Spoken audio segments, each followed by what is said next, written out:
So these are, I have few more questions here. Sure. So these are typically for someone who is serious about getting into practice. Okay.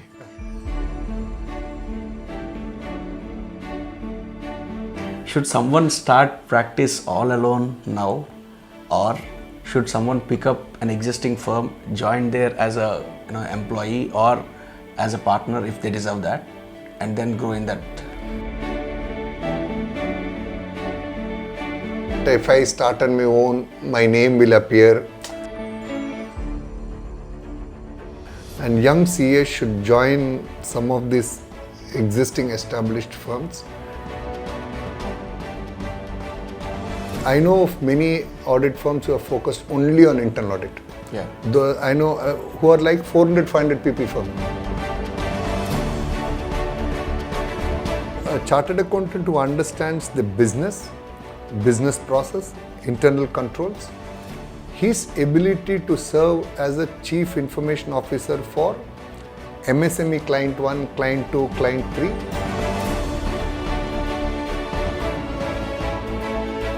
When you are bringing other professionals, your ability to integrate them into your firm, you need to see whether we are geared to that. When you are geared to that, so that you should not spoil your existing business. My view, country requires large firms, Ramesh.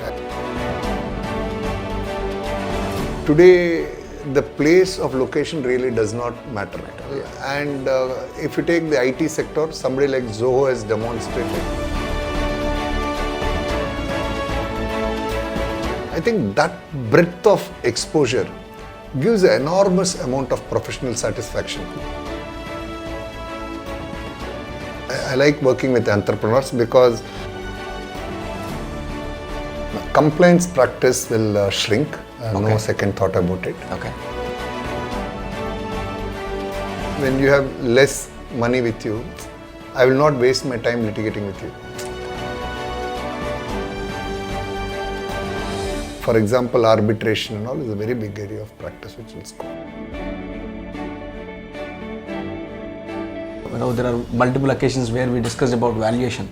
Yeah. Where I wanted to get it done and I want someone to vet it, but I could not take it to someone else. There were occasions where I need someone to guide me. So the mentor-mentee is a two-way relationship. So you need to work on building that relationship. It's not easy. There is something called professional indemnity insurance which is supposed to be taken by CAs. Professional indemnity insurance will only compensate you for the loss you might suffer in terms of fines, etc., which you pay.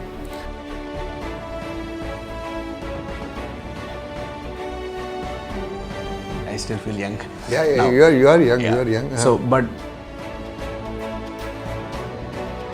who are completely into teaching, keeping aside practice or any employment. Yeah. For me, teaching is all about serving.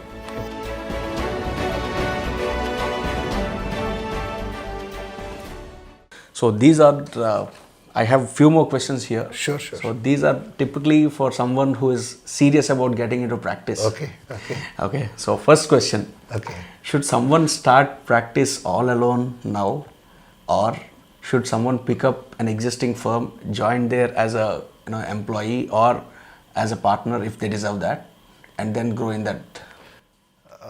This is a highly personal view, but I've told everyone whom I've met that when you qualify as a chartered accountant, let's say at the age of 21, 22, 23, whatever is the age, while the law of the land allows you to have a license for practice, practice means signature. And that signature has lots of responsibilities attached. A little bit of experience post-qualification. Even though during articleship, I would have finalized audits, I would have done almost all the work and partner would have spent very little time where you might feel that yes, I know everything.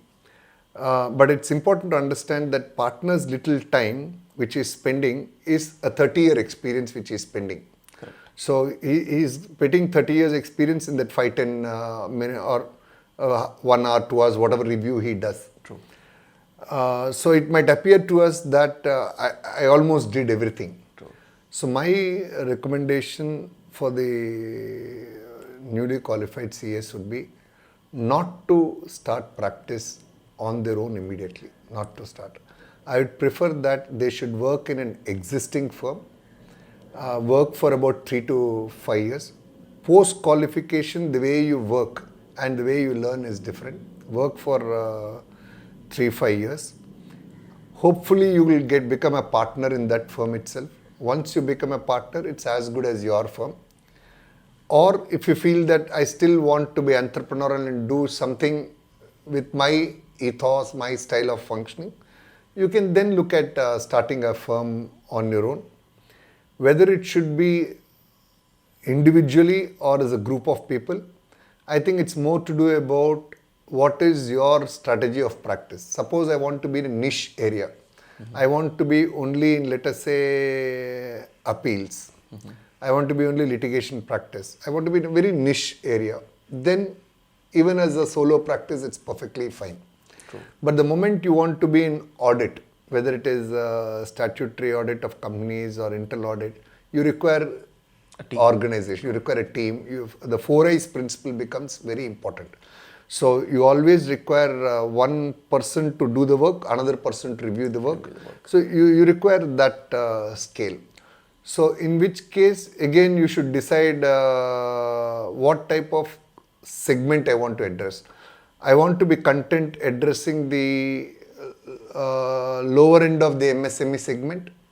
Then you build a particular scale of organization. Or I want to address higher end of the MSME segment and larger ones, then the way you have to build organization is different. So I think those are important decisions somebody has to take when they decide to be in practice. Okay. But my recommendation is, or at least what I come across, many people feel a little choked working in other audit firms. They feel that if I start on my own, my name will appear. Yeah. I can do on my own. I'll have that freedom and all. I would suggest that that's not the right way to think. Okay. It's important to, as a country also, in fact, I keep telling this to many people, we have the responsibility to give reasonably large audit firms to the country. We have a responsibility, I would say, because the economy now is just about 3 trillion. It will become close to about 10 trillion. And given the size of the entities which are going to be there, the country does require reasonably large firms. And young CAs should join some of these existing established firms and help them to scale bigger, because they come with talent on information technology. Their ability to use technology is better. And maybe the existing firm should also develop some capabilities of giving space and accommodate the youngsters as well. So that meeting point is required. How do we differentiate our practice with others in the industry? Like, how do I specialize myself? Do you think, now right from day one I've been taking your advices, and somehow I already got into this so-called field of IFRS and Ind AS. But do you think there are any more fields where we can definitely try out our hands? And yeah, and there are many areas, Ramesh, actually. Okay. See, again, as I told you, a little while ago, you have to decide on whether you want to be a niche firm or you want to be a medium and large firm to scale. If it's a niche firm, I think you should stick to one area of practice and get deeper and deeper into it. If you are looking at a medium, large scale, I think you have to build a bouquet of services. Let's assume for a moment you want to be a niche. I just want to get identified something. So I know of many audit firms who are focused only on internal audit. yeah, I know who are like 400, 500 people firm. wow, 400, 500 people. And some of these firms who are practicing internal audit, what they do is, many of these large companies who have internal audit teams of 10, 12 people, they acquire the team and serve the same client, and leverage these resources and the industry experience across multiple other clients. So Okay. there are the people focusing only like that. Then you have IT audits. Then there is virtual CFO. Then there is forensic. Then there is valuation. And I think it is endless. In fact, I would say that for chartered accountants, one of the other important important areas of practice will be digitalization of businesses. True. If you take the large companies, we have internal IT capabilities headed by somebody as senior as a chief information officer to drive the strategy. But if you take companies who are 50 crore, 100 crore, 200 crore, there is no way they'll be able to build their own IT teams. True. So a chartered accountant who understands the business process, internal controls, his ability to serve as a chief information officer for MSME client 1, client 2, client 3, his ability is far, far better than anyone else. So his ability to ensure that he builds the right kind of a team, builds the right kind of vendor ecosystem, because you require a few system integrators and others who will participate. So he is in a very unique position. So as a chartered accountant, depending on their area of interest, those are all individual niche areas of practice which are there. It can be transfer pricing, it can be GST litigation, it can be income tax litigation, it can be transfer pricing. Like these individual areas are there. Then if you want to build as a firm, a combination of these, depending on the partners you are able to get together, you can build those areas also here. And as you must be aware, at the institute, we have just amended the law to allow MDPs, Okay. multidisciplinary practice, but it is early days as yet. And I would just give a word of caution, people to evaluate whether their firm is in a position to handle an MDP environment, because let's say, for example, like-minded professionals, chartered accountants, conversing, working is different. When you are bringing other professionals, your ability to integrate them into your firm, you need to see whether we are geared to that. When you are geared to that, so that you should not spoil your existing business also. So people need to evaluate that carefully and then look at building scale.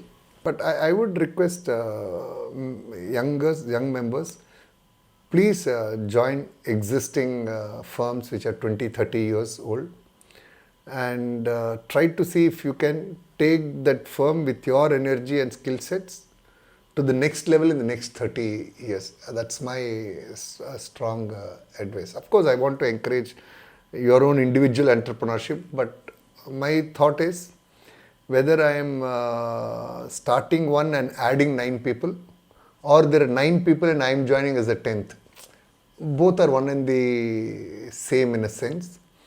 And it is my ability to work with the other 9 is what will determine my stature in the firm and my recognition in the firm.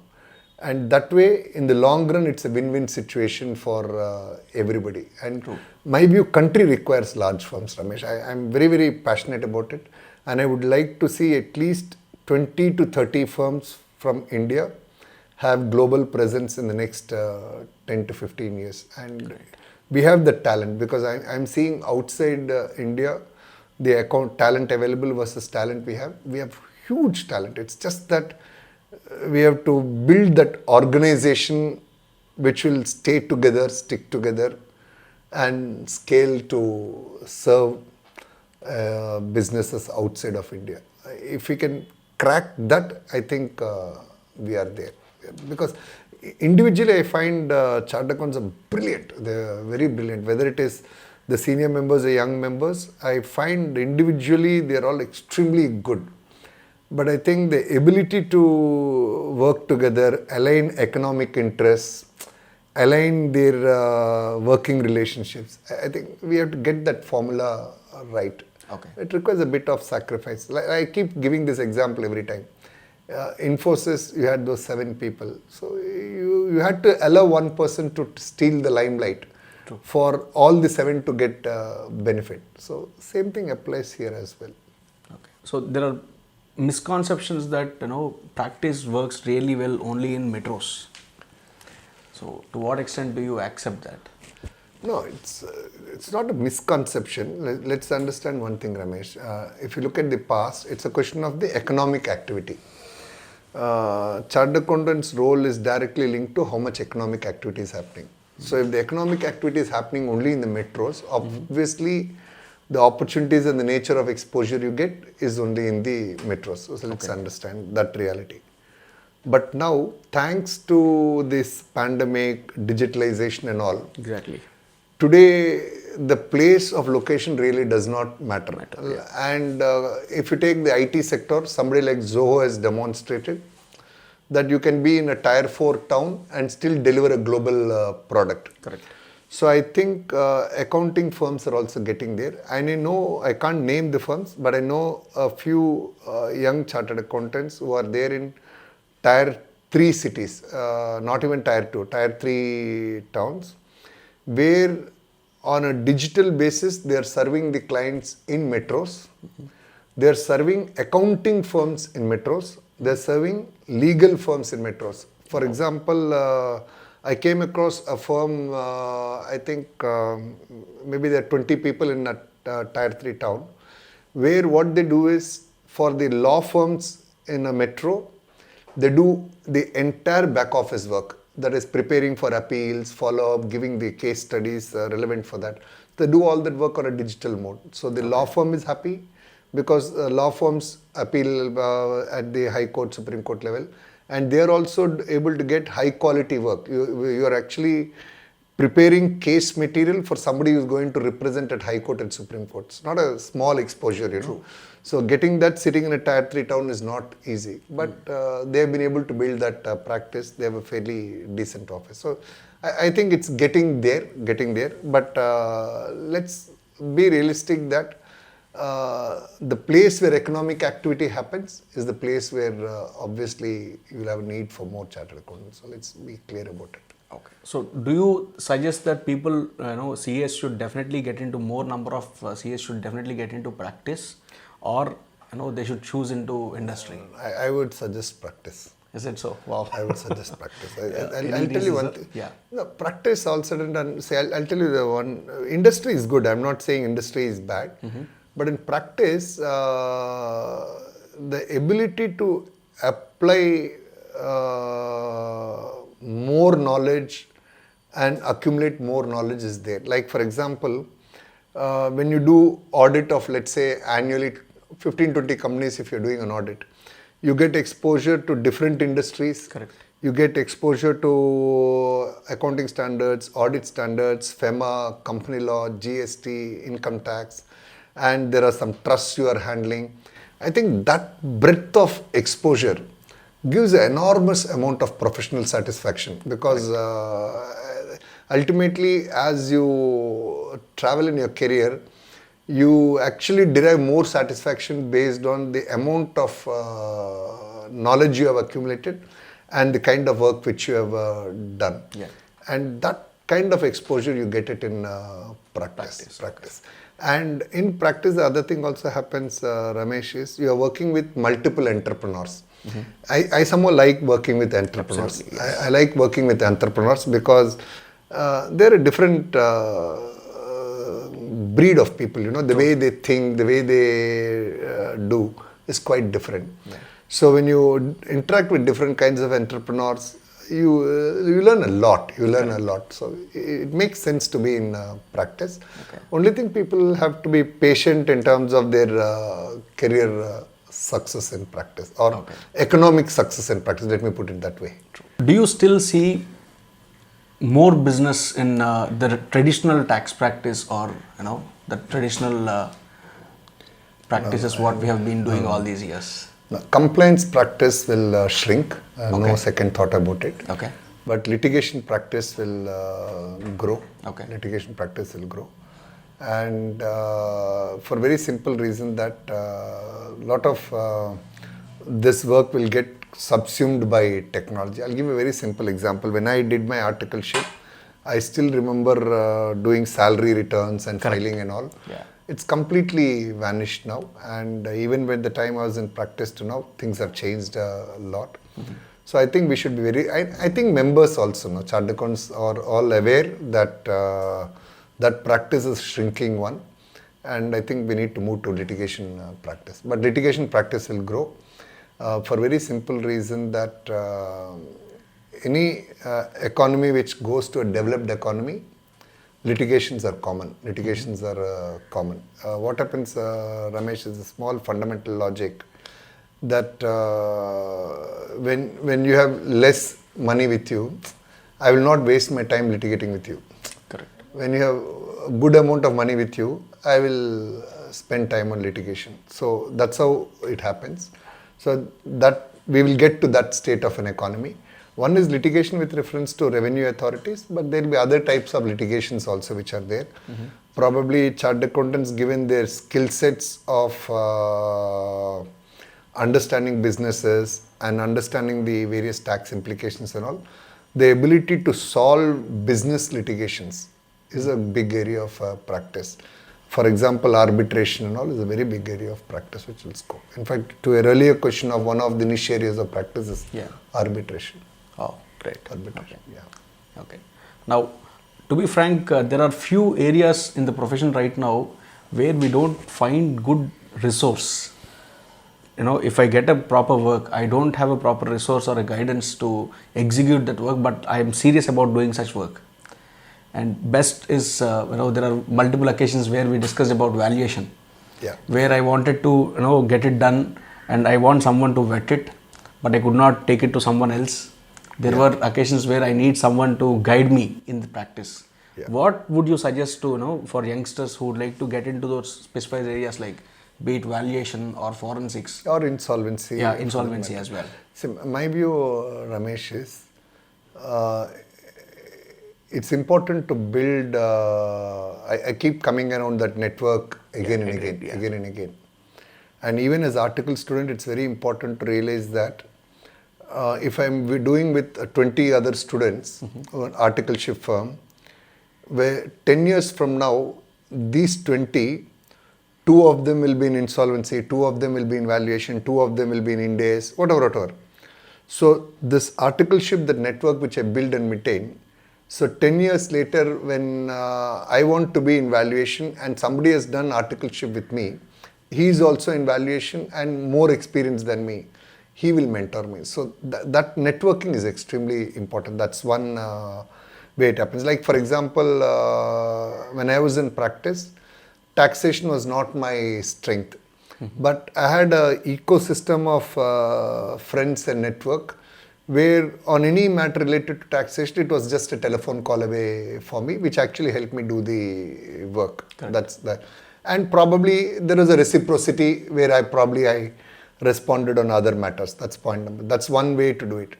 Second, Ramesh, is it's always important that when you pick up an area of practice, you should be able to get the help of or some mentor in that area.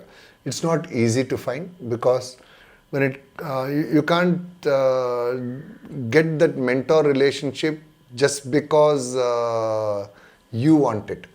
The other person also should feel very convinced to share knowledge with you. Like for example, I have a relationship with you over more than 10 years. So my comfort and interest to see you succeed is much more than someone else who just comes and tells, this valuation model I have done, this is a spreadsheet, can you review this for me? I won't have that comfort. Correct. So it doesn't come that way, So while he is also a chartered accountant, while I would like to do it, it doesn't happen just like that. So the mentor-mentee is a two-way relationship. Exactly. True. So you need to work on building that relationship. It's not easy, but it has to be built. Okay. And that's true for everyone. That's true for everyone actually. That's true for everyone. Okay. And now since the world is going global, we have opportunities for us to work abroad and all. And there are enough number of opportunities coming down to India from other countries' taxation perspective or statutory perspective. how do I tap those opportunities abroad? I think two things. One is the scale of the firm which you are building. Because ultimately, even if the opportunity is there abroad and you know them very closely, they should be convinced about your credentials to deliver. That's point number one. Second is the relationships which you build with them. Typically, what happens, Ramesh, is the opportunities abroad come with the outbound investment which is there. Let's say, for example, you take any of the large accounting firms.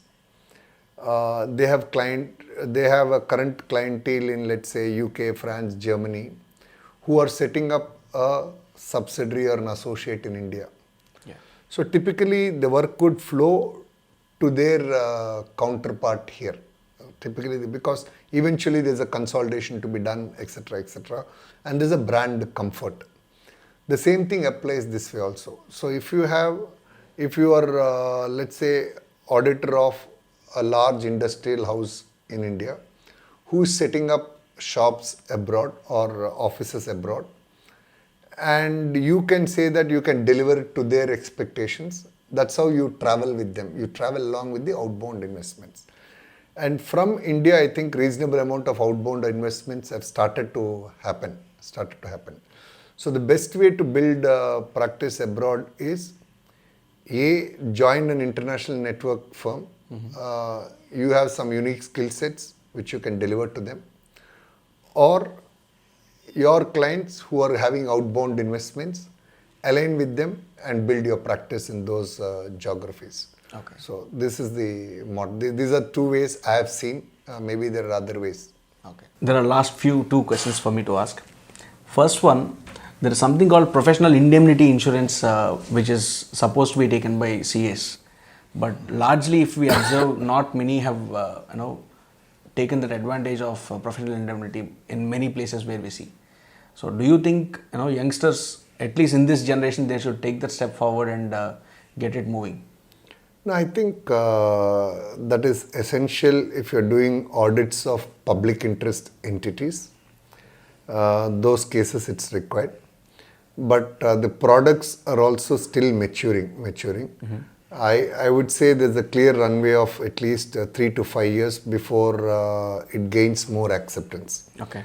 But my own personal view, the best professional indemnity insurance is doing work as per the audit standards. There's no substitute to that. There's no substitute to that, because professional indemnity insurance will only compensate you for the loss you might suffer in terms of fines, etc., which you pay. But in the profession, for us, what matters is credibility. True. I don't want to get fined, so it's a credibility issue. Second is the amount of time distraction I will have in terms of handling those situations and the opportunity loss because of that particular time. So the best way would be to invest in resources to ensure that work is done strictly as per the audit standards. And as long as you're doing work as per audit standards, it's very easy to defend one's position, because the standards require only a reasonable assurance as far as the work is concerned. And the standards give enough guidance on how do you come to a conclusion on reasonable assurance. So I would say that is the best one. Okay. Now, one last question. Since I have taken your advice in this regard right from day one, and you have been very strict mentor in telling that I'm gonna literally beat you if you be only in teaching. Yeah, 100%. Yeah. Now there are this generation. I would not separate myself from this generation. I still feel young. Yeah, now, you are young. yeah. You are young. So, but the question here is, there are this generation young CAs who are completely into teaching, keeping aside practice or any employment. Yeah. To what extent do you suggest that's correct? I'm completely against that. I'm completely against that for two reasons. Reason number one is, you are actually teaching chartered accountancy students, and they require a teacher who has practical knowledge of how things are being applied. Correct. And I've seen batch after batch, year after year, the quality of students is increasing. Absolutely. And their expectation of more practical knowledge is very, very high. So they are expecting that. So from that perspective, hands-on practical knowledge is very, very important. Second important reason, Ramesh, is for me, teaching is all about serving. Serving. The moment it becomes a full-time activity, there's a risk of it becoming commercial. I'm not saying everybody is doing like that, but there's a risk of it becoming commercial. You will start seeing it as my livelihood. And the way when you teach, you should feel comfortable that if this income is not there, I'm still happy. That income should not. So that's how you build the relationship with the student. At least this is a very personal principle I followed. I'm not saying others should follow this. I'm not saying, because many would see teaching as a profession. So maybe there's nothing wrong in that. But the way I've seen it is, for a chartered accountancy student, hands-on practical knowledge is important for a teacher when he is communicating with the students. Like you said, age 17. Now, unless I had exposure of applying the standard, I don't think I would have been able to teach that. Maybe there are others who will teach better, I don't know. But I felt wherever I applied a standard, my ability to teach was better. Let me put it that way. Absolutely. Put it that way. Yes, sir. And Ramesh, I tell you, please focus on practice. Definitely, yes, sir. Yes, You teach yes, for 2 hours or maximum 4 hours. 2 hours, I think, is per day is good enough, and build practice. Definitely. It's a long career, Ramesh. Sure, It's a long career. Sure, sir. So thank you very much for your time, sir. Thank you, Ramesh. Best wishes. Thank you so much, sir. I know I did not give pointed answers to most of your questions. I know that many questions, my answers were little ambiguous. They're more about guiding principles, but I wanted to be very candid, because the people who take the decision, I think each one is different. So I think they should take decisions which are most appropriate to them. And in a one-to-one counseling, you get an opportunity of understanding that student or the chartered accountant and guiding. So when you give a general guidance, I just wanted to ensure it is more broad than specific. So thank you, Ramesh, and best wishes. Thank you so much. Thank you. Good.